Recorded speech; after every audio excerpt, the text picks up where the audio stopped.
This is a story that came out March 27th, 2018, CBS News. I'll leave the link to this article in the description box. Ohio fertility clinic failure destroyed 4,000 embryos, far more than first thought. All right, I have a video right here and I'm going to play it. Let me see if we can get this on a full screen. It's about to get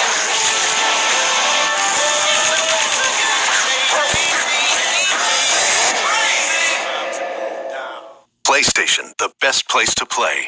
PlayStation. A fertility clinic outside Cleveland admitted today the failure of its freezer than first thought. Dr. Tara Narula is following this. Nearly 1,000 patients have now learned that 4,000 eggs and embryos were destroyed on March 3rd.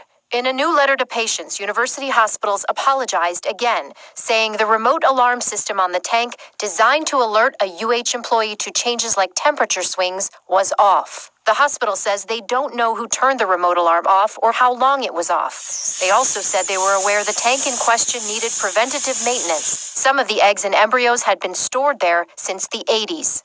The hospital's investigation is ongoing. Right now, we do not know whether it's mechanical or human or combination. James Liu is chairman of the Department of Obstetrics and Gynecology at the hospital.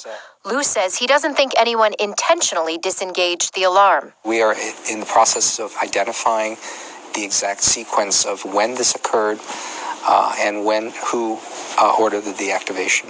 This was just something waiting to happen. Christina Ellis and her husband Mark had 2 embryos remaining at university hospitals after Christina gave birth to their daughter.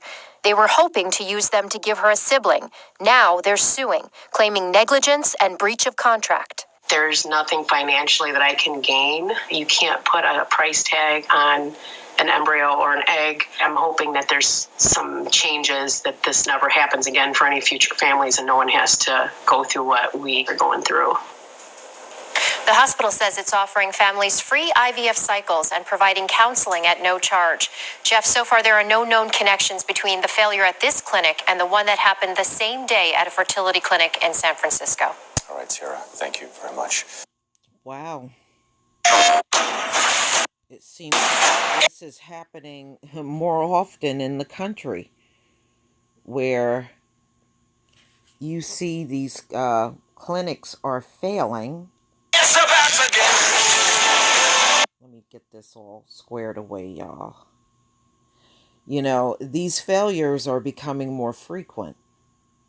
So this was a Cleveland clinic Tuesday, and it had a failure in the freezer system, far worse than the first thought. Human error is to blame. They had to notify 1,000 patients that 4,000 eggs and embryos were destroyed on March 3rd.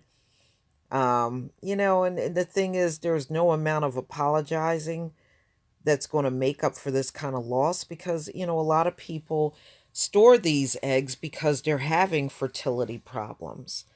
And, you know, because, you know, some women age faster than others, once these eggs are destroyed, there's really no hope for them to have children at this point, especially if they're not getting pregnant naturally. So you heard that they believe that it was an unintentional human error that occurred that changed the temperature in the freezer, and the eggs were lost. Again, a very unnatural thing that people are doing in order to have babies. And as you can see, it's not foolproof for the people storing the eggs, which is quite expensive, and the people that are actually storing the eggs and not keeping them at a proper temperature. Please tell me what you think, ladies and gentlemen. Please leave your comment and subscribe. Don't forget to hit on the notification bell, and I'll see you on the next video. Peace, family.